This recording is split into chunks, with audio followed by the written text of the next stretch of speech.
कौम आद का वाक़या।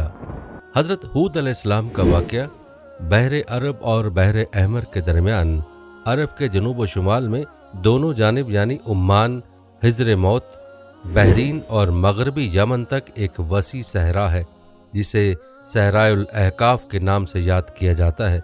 नीज़ इसे सहराए आज़म दुनिया और रब्युल खाली भी कहते हैं।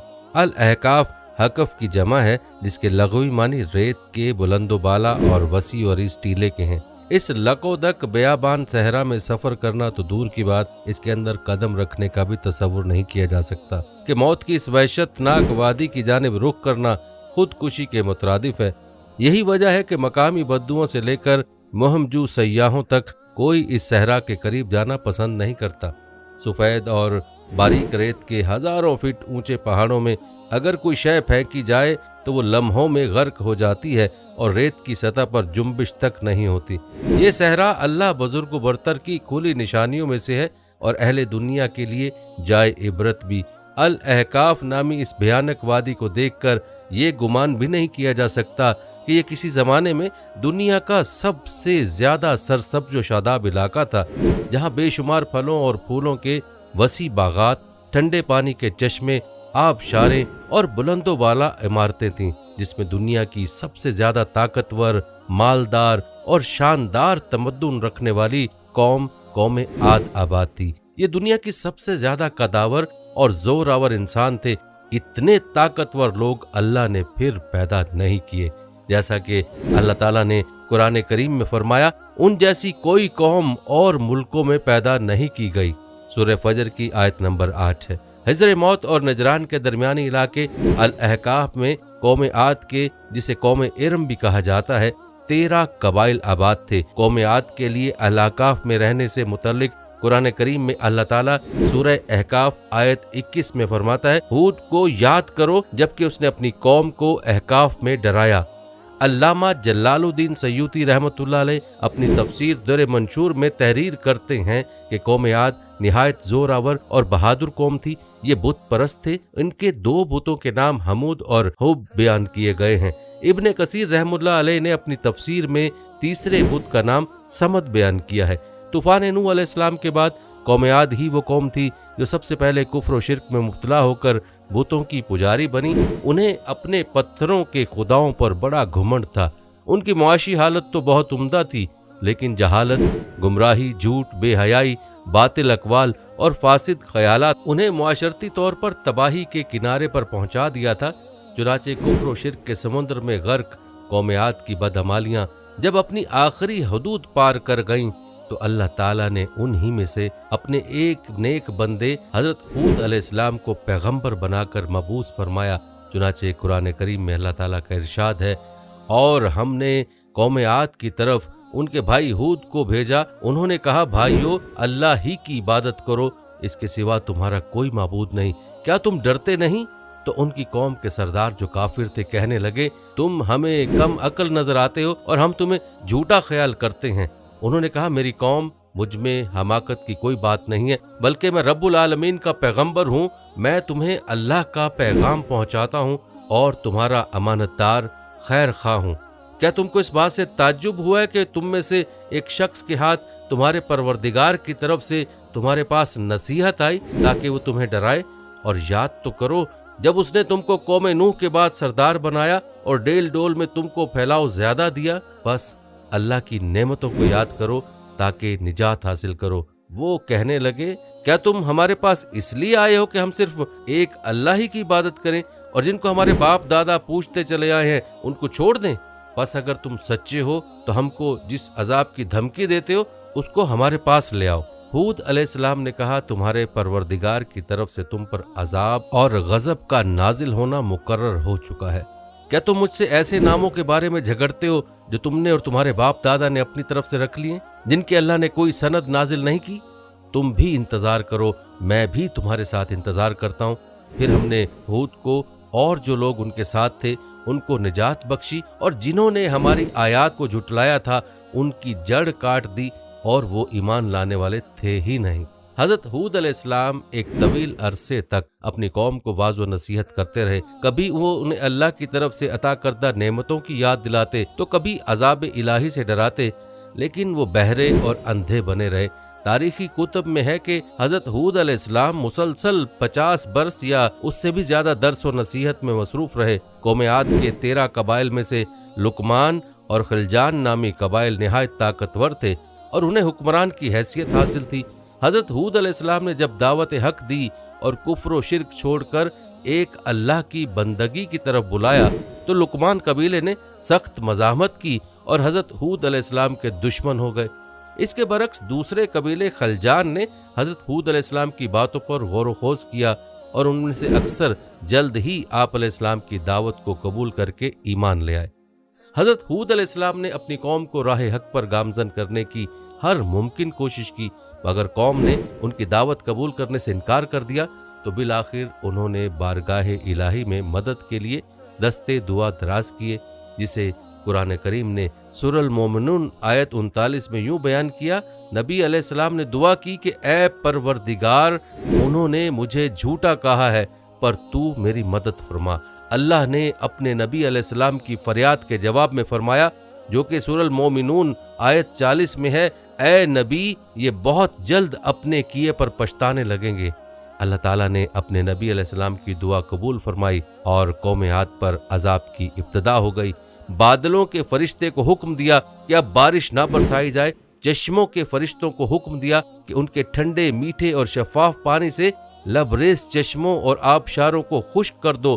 چنانچہ دیکھتے ہی دیکھتے ان کے سرسبز و شاداب کھیت و کھلیان سوکھنے لگے اور مویشی مرنے لگے، یہاں تک کہ لوگ پینے کے پانی تک کو ترسنے لگے۔ کثیر تعداد میں پیدا ہونے والے پھل اور اناج ناپید ہو گئے۔ پوری قوم خشک سالی کا شکار ہو کر بدحال اور پریشان ہو گئی۔ یہ سلسلہ مسلسل 3 سال تک جاری رہا۔ حضرت ہود علیہ السلام سے اپنی قوم کی یہ پریشانی دیکھی نہ جاتی تھی۔ آپ علیہ السلام بہت افسردہ اور پریشان رہتے اور پھر ایک دن انہوں نے اپنی قوم سے فرمایا، جس کا ذکر الہود آیت 52 میں اس طرح آتا ہے، اے میری قوم کے لوگو، تم اپنے پالنے والے سے بخشش مانگو، اس کے آگے توبہ استغفار کرو، وہ تم پر آسمان سے موسلا دھار مینا برسائے گا اور تمہاری طاقت و قوت میں اضافہ فرمائے گا، اور دیکھو گنہگار بن کر روگردانی نہ کرو۔ قرآن کریم اور احادیث مبارکہ میں توبہ و استغفار کے بڑے فوائد بیان فرمائے گئے ہیں۔ ابن ماجہ اور ابو داؤد میں حدیث مبارکہ ہے کہ جو پابندی سے استغفار کرتا ہے، اللہ تعالیٰ اس کے لیے ہر فکر سے کشادگی اور ہر تنگی سے راستہ بنا دیتا ہے اور اسے ایسی جگہ سے روزی دیتا ہے جو اس کے وہم و گمان میں بھی نہیں ہوتی۔ بہرحال حضرت ہود علیہ السلام کے لاکھ سمجھانے کے باوجود اس قوم پر کوئی اثر نہ ہوا، بلکہ نہایت ڈٹائی کا مظاہرہ کرتے ہوئے کہنے لگے کہ ہم محض تیرے کہنے پر اپنے آباء و اجداد کے اور اپنے ان معبودوں کو کیوں چھوڑ دیں۔ قرآن کریم نے سورہ ہود میں اسے یوں بیان کیا ہے، اے ہود، تم ہمارے پاس کوئی دلیل تو لائے نہیں اور ہم صرف تمہارے کہنے سے نہ اپنے معبودوں کو چھوڑنے والے اور نہ تم پر ایمان لانے والے، بلکہ ہم تو یہ سمجھتے ہیں کہ ہمارے کسی معبود نے تمہیں آسیب زدہ یعنی دیوانہ کر دیا ہے۔ قوم عاد کے سردار حجاز مقدس میں عذاب الہی کے ابتدائی مراحل میں ہی خشک سالی نے قوم عاد کی حالت ابتر کر دی، چنانچہ ان کے سرداروں اور دانشوروں نے اس سے نجات پانے کے لیے مختلف تدابیر پر غور و خوض شروع کر دیا۔ یہ بات بڑی حیران کن ہے کہ پچھلی قوموں کو جب کوئی مشکل آ گھیرتی تو اسے نجات کے لیے حجاز مقدس کا سفر کرتے اور بیت اللہ شریف میں جا کر اللہ کے آگے آہوزاری کرتے، یعنی کافر قومیں بھی اس حقیقت کو تسلیم کرتی تھیں کہ اس ارض و سما میں ایک لافانی قوت موجود ہے، لیکن اس کے باوجود جب نبی علیہ السلام اور رسول علیہ السلام یہ بات کہتے تو ان کی عقل پر پردہ پڑ جاتا۔ قوم عاد کے سرداروں نے بھی یہی فیصلہ کیا کہ قوم کے سرکردہ افراد بیت اللہ شریف جا کر ان دیکھے خدا کے سامنے فریاد کریں۔ چنانچہ مختلف قبائل کے سرداروں اور دیگر اہم افراد پر مشتمل 70 افراد کا ایک وفد حجاز مقدس روانہ ہوا۔ اس زمانے میں مکہ مکرمہ پر قوم عمالیق کی حکمرانی تھی، جس کا سردار معاویہ بن بکر تھا اور معاویہ کی والدہ قوم عاد سے تعلق رکھتی تھی۔ ویسے بھی معاویہ بن بکر قوم عاد کی شان و شوکت سے بڑا مروب تھا، چنانچہ اس نے وفد کی بڑی خاطر مدارت کی اور اسے بڑے عزت و احترام سے اپنے یہاں ٹھہرایا۔ तिबरी की रिवायत है कि उस वफ्त में दो अफराद मुर्शद बिन साद और लुकमान बिन लकीम साहिब ईमान और हजरत हूद के पैरोकार थे। गालिबन उनका ताल्लुक कबीला खलजान से होगा। उन दोनों के अलावा बाकी सब काफिर और बुत परस्त थे। माविया ने उनके एजाज में रक्सो सरूर की महफिल सजाई और तकरीबन 1 माह तक ये लोग अपने आने का मकसद फरामोश करके ऐशो इशरत और शराब शबाब की महाफिल में मदहोश रहे। जब उनका कयाम तवील हो गया तो माविया बिन बकर को उनके वापस जाने की फिक्र लाहक हुई। काफी सोच विचार के बाद उसने नाचने गाने वालियों के जरिए चंद अशार की सूरत में उन्हें उनके आने के मकसद की याद दहानी करवाई, जिस पर वफ्द को होश आया। तारीखी कुतुब में दर्ज है कि उस मौके पर वफ्द में शामिल मुर्शद और लुकमान ने एक बार फिर उन्हें समझाने की कोशिश की, जो कुछ हजरत हूद अलैहिस्सलाम कहते हैं उस पर ईमान ले आओ, लेकिन वो ना माने। वफ्द बैतुल्लाह शरीफ गया और बारिश की दुआएं मांगनी शुरू कर दी। अभी थोड़ी ही देर गुजरी थी कि अल्लाह ताला ने आसमान पर 3 रंगों के बादल भेज दिए, जिनमें एक सफेद था, दूसरा स्याह और तीसरा सुर्ख। उसके साथ ही आसमानों से निदाए गैब आई, अपने और अपनी कौम के लिए इन तीनों में से किसी एक को पसंद कर लो। चुनाचे वफ्द ने सोच विचार के बाद स्याह बादल को अपने लिए पसंद कर लिया, जिसके साथ ही सुर्ख और सफेद टुकड़े आसमान से गायब हो गए और अब्र स्याह आहिस्ता आहिस्ता आसमान पर छाने लगा। वो लोग अपनी दुआ की कबूलियत पर बड़े खुश थे और समझते थे कि अब खुश्क साली खत्म हो जाएगी। चुनाचे पूरी कौम ने खुशियां मनानी शुरू कर दी, लेकिन हजरत हूद अलैहिस्सलाम समझ गए थे कि ये अजाब इलाही है। लिहाजा उन्होंने एक बार फिर अपनी कौम को मुखातिब करते हुए फरमाया, ऐ मेरी कौम, ये अल्लाह का अजाब है जो तुम पर नाजिल हुआ चाहता है। फिर उन्होंने अल्लाह ताला का फरमान उन्हें सुनाया, जो सूरह अल-अहकाफ आयत 24 में है, नहीं बल्कि दरअसल ये अब्र वो अजाब है जिसकी तुम जल्दी कर रहे थे। ये हवा का तूफान है जिसमें दर्दनाक अजाब चला आ रहा है, जो अपने रब के हुक्म से हर चीज तबाह कर डालेगा।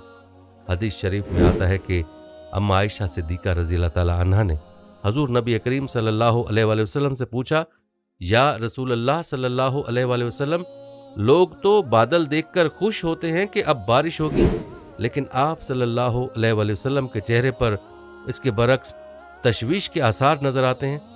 आप सल्लल्लाहु अलैहि वसल्लम ने फरमाया, आयशा, इस बात की क्या जमानत है कि इस बादल में अजाब नहीं होगा, जबकि एक कौम हवा के अजाब से हलाक कर दी गई।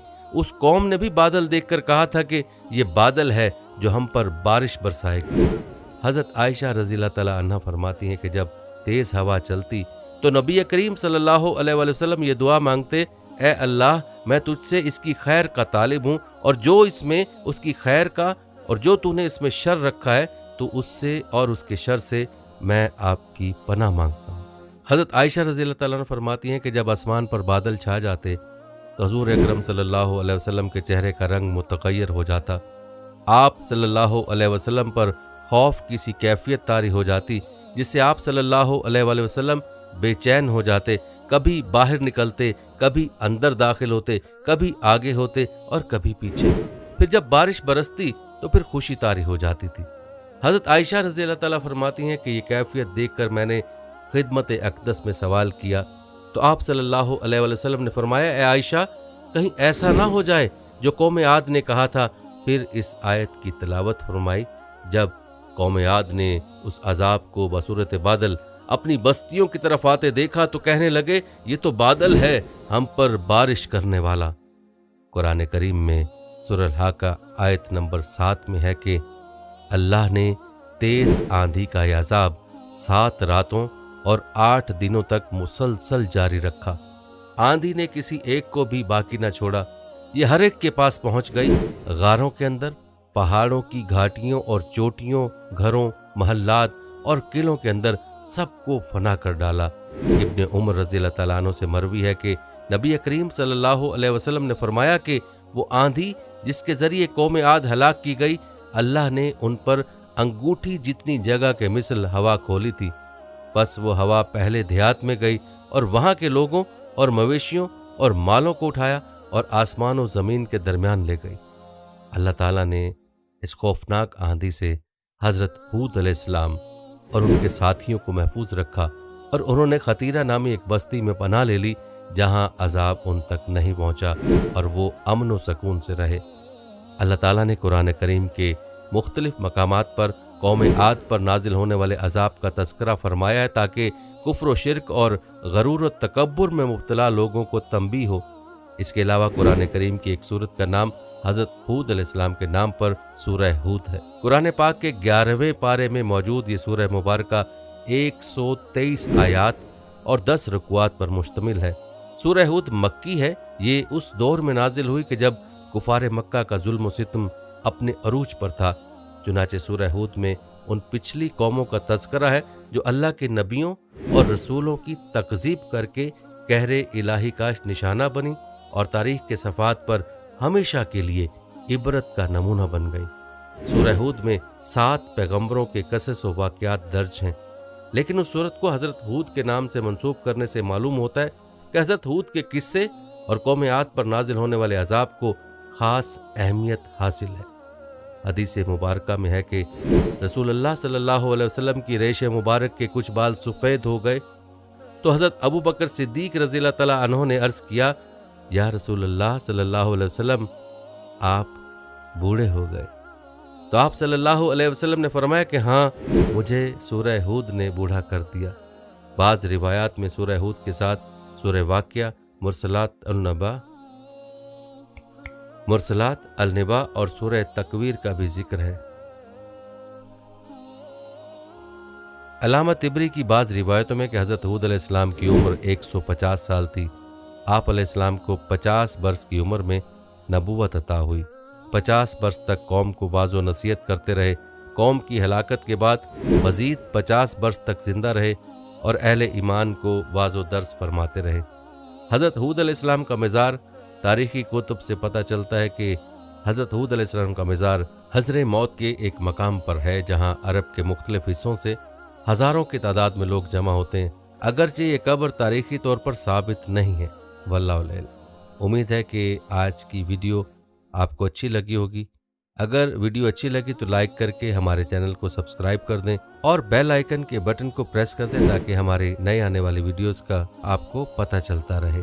और कमेंट बॉक्स में कमेंट करके अपनी आरा से भी आगाह करें। अगर ज़िंदगी रही तो एक और वीडियो के साथ इंशाल्लाह हाजिर होंगे। अभी हमें इजाज़त दें। अल्लाह हाफिज़।